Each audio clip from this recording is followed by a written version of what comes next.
Hola a todos, con ustedes el instructor Fidel Gerardo Hernández en clase de ajedrez.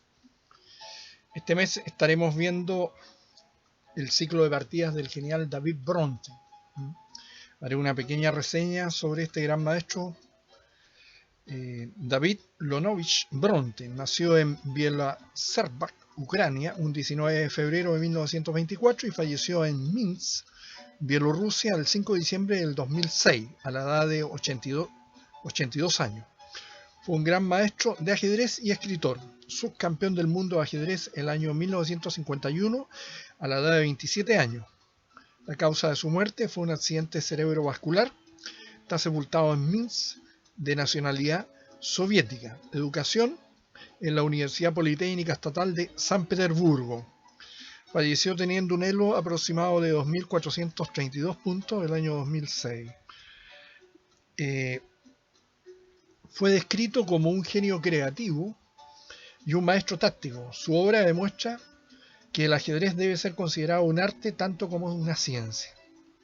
Su carrera ajedrecística, nació en Ucrania en el seno de una familia judía de modestos recursos.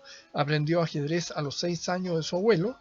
Siendo joven en Kiev, fue entrenado por el renombrado maestro internacional Alexander Konstantinopolsky.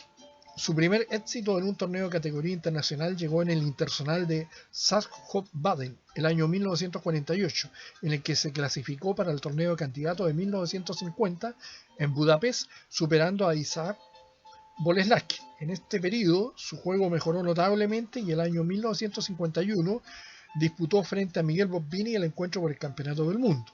Está considerado uno de los campeones sin corona, grandes jugadores que no alcanzaron el Campeonato del Mundo, junto con Paul Keres, el estoniano, y Víctor Kornovich. Estuvo a punto de conseguir este objetivo cuando empató con el resultado de 12-12 frente a Miguel Bobbini, el poseedor del título. De acuerdo con las reglas de la FIDE, en caso de empate el campeón retenía el título. Bronte fue llamado jocosamente campeón de medio mundo tras el empate. Nunca volvió a estar tan cerca de lograrlo. Ganó muchos torneos, entre los que destacan los campeonatos de la URSS de 1948, Etseco con Alexander Kotov y el año 49 Etseco compartiendo con Vasily Smyrnov. Ganó 6 veces el campeonato de Moscú y representó a la URSS en las Olimpiadas de ajedrez del año 52, 1952, 1954, 1956 y 1958, ganando en todas ellas medallas como jugador individual. También fue un excelente escritor de ajedrez. Algunas de las obras más destacadas tenemos El ajedrez de torneo, que corresponde al famoso torneo de la candidatura del año 53 en Zúrich. Después tiene 200 partidas de ajedrez, Aprendiz de Brujo, que está considerado una extraordinaria obra ajedrecística, Bronte y la India de Rey, todo el aporte que él realizó a esta famosa defensa, donde fue uno de sus eximios defensores, David Bronte, el maestro de la improvisación, y su último libro y legado, Bronte, mi pasión por el ajedrez. Veremos a continuación una partida de Bronte de sus comienzos, donde el año 1938, a la edad de 14 años, se organizó un torneo en Kiev con la intención de que se convirtiera en una exhibición entre los mejores jugadores adultos locales, excluyendo a los maestros y las más prometedoras estrellas del tablero. Bronte comenta que yo era entonces solo un jugador de segunda categoría, con 14 años recién cumplidos, pero jugué bien, sin miedo, y fui capaz de lograr el primer premio con 2 puntos de ventaja sobre el segundo clasificado. Por este resultado fui ascendido a la primera categoría. Esta partida es muy instructiva. Apenas un mes antes, Poljab, su rival, había conquistado brillantemente el primer puesto en un fuerte torneo celebrado en Moscú, en lucha con los mejores jugadores de la primera categoría de la URSS. En ese torneo jugó varias veces contra la defensa eslava, la movía 4 dama C12, con éxito. Probablemente fue esta la causa de que jugara un tanto descuidado en nuestra partida. Poljab impartía a menudo clases en el Club Junior de Ajedrez de Kiev, y en este combate de maestro contra alumno jugó decididamente en pos de la victoria. Veremos ahora esta hermosa partida. Bronten con las piezas negras y Poljap con las piezas blancas. Se inicia con D4. Jugando de este modo, dice Bronten, las blancas amenazan avanzar el peón a D5, al mismo tiempo que el peón de D4 controla las casillas C5 y E5, del otro lado del ecuador del tablero. Esta es la línea que divide el campo de batalla. Las negras responden con D5. Jugando de este modo, las negras desbaratan el plan del blanco, controlando simultáneamente las casillas C4 y E4. C4. La batalla por el centro ha comenzado. C6. Una de las mejores defensas en este tipo de apertura, según Bronten. Bien. Las blancas hacen E6, E3 mejor dicho. Caballo F6. Dama C2. La intención de esta jugada es prevenir el desarrollo del alfil negro a la casilla F5. G6. Con esta movida las negras indican que quieren desarrollar el alfil a F5 a cualquier precio. Al mismo tiempo crean un espacio en G7 para el otro alfil, tras lo cual las negras están preparadas para enrocarse. Alfil D3. Alfil G7, caballo F3, enroque corto, B3. Las blancas preparan el desarrollo del alfil a B2, pero era más sólido poner primero el rey en seguridad, enrocándose. Resulta interesante constatar que durante toda la partida el rey blanco olvidó enrocarse y pagó un alto precio por esta negligencia. Así que recuerde, conviene enrocar tan pronto como sea posible antes de iniciar las hostilidades en el centro. Es una regla que hasta el día de hoy tiene plena vigencia. Es decir, primero enrocarse y después iniciar maniobras en el centro del tablero o en los flancos. La reacción negra no se deja esperar, transformando un poco esta apertura en lo que significaría por transposición de movida en una defensa Grunfeld. Muy lógico, las negras atacan el centro de peones. La mejor réplica blanca habría sido el enroque, pero el blanco juega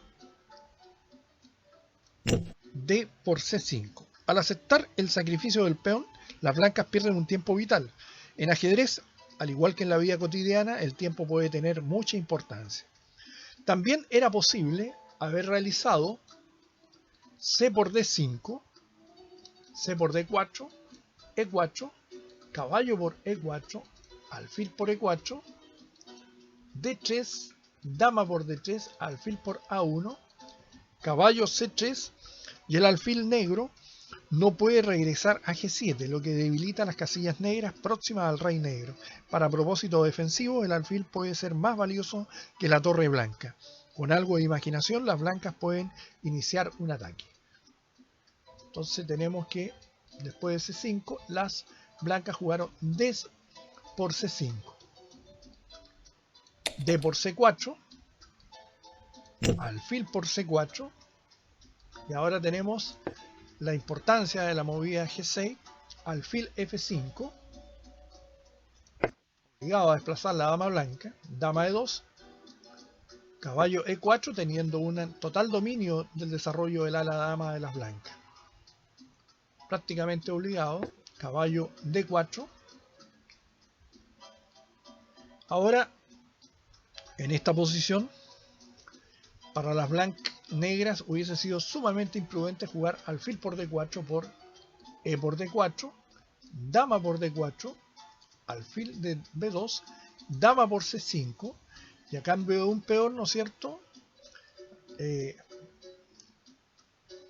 las blancas someterían a las negras a un fortísimo ataque después de enroque, ya que después de dama por C5 no sería conveniente para el blanco jugar G4 debido al alfil D7, dama por E4, alfil C6, dama F4, alfil por H1, dama H6, porque las amenazas blancas serían controladas con la fuerte jugada E5.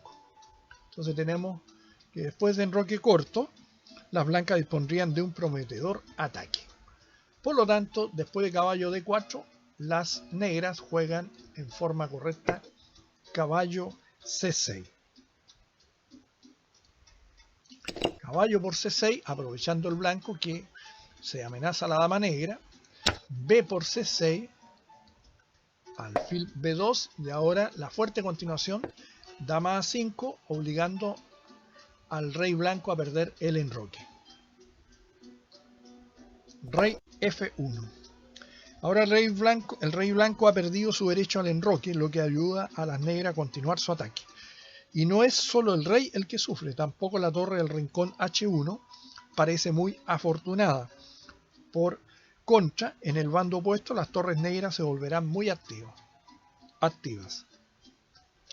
Y ahora torre A D8. El peón no escapará. Las torres deben controlar la única columna abierta del tablero. Las blancas intentan ahora mejorar la posición del rey y de la dama cambiando los alfiles de casillas negras. Alfil por G7, rey por G7, dama B2 jaque, rey G8, B4, dama A4, rey E2. Si las blancas hubieran acertado mi réplica, comenta Bronte sobre esta jugada, sin duda habrían forzado las tablas jugando la siguiente línea.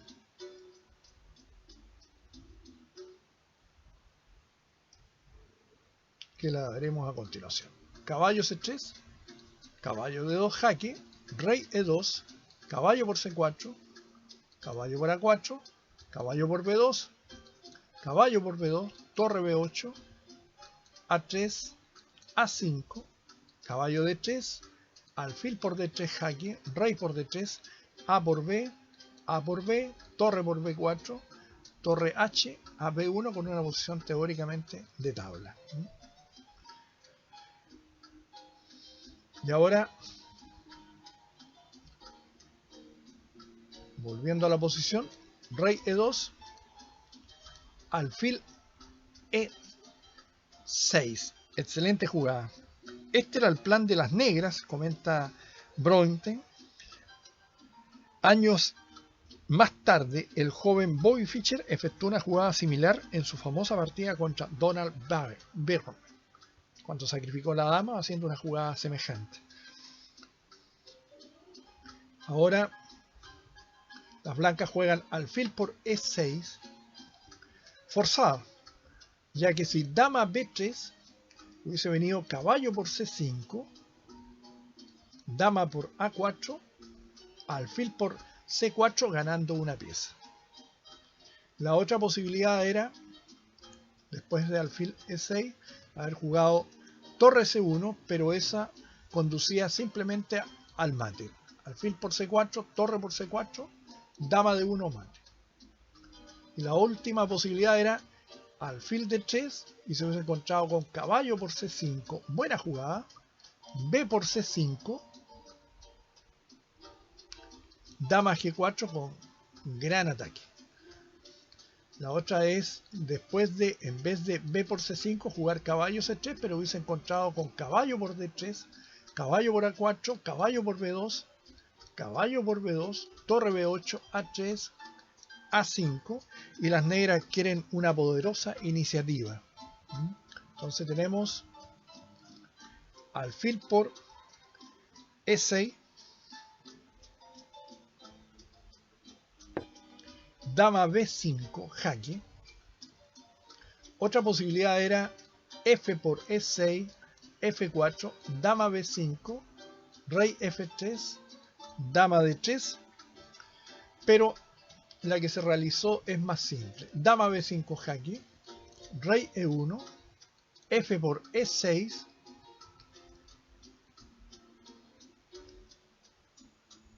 y ahora caballo C3. Y Fronten comenta que un error en la siguiente jugada del negro, caballo por C3. Bueno, a los 14 años es fácil equivocarse. Dejando escapar la fuerte jugada caballo por F2, ya que si dama por F2, hubiese venido dama D3, dama B2, dama por E3 ganando en todas las líneas. Esa se le escapó. Y la última hubiese sido caballo por F2, caballo por B5, caballo D3 jaque, rey E2, torre F2, rey D1, caballo por B2. La ganancia hubiese sido total. Entonces tenemos caballo por C3, dama por C3, torre D3,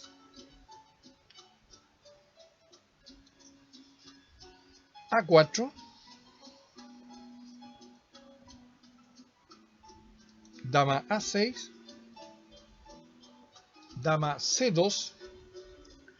El final resultante de B5 hubiese podido ser torre por C3, B por A6, torre C2, torre F1, torre B8. También favorece a las negras.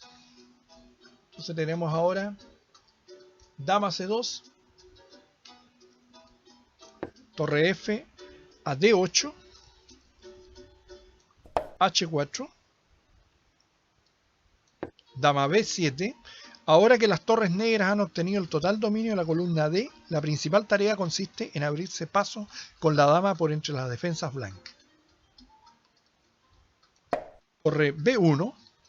Las blancas deberían haber intentado la jugada rey E2, dama por B4. Entonces torre H, D1. Pero las negras pueden responder a rey E2 con dama A6. Interesante línea. Pero jugaron torre B1. Ahora no existe defensa para el rey blanco y las negras ganan fácilmente. Dama D7. Las piezas blancas negras se han triplicado en la columna D. H5. Es importante mantener cerrada la columna H. G5. Torre H3. Torre D2. Dama B3. Torre D3. Dama C2. Dama D5. Torre G3.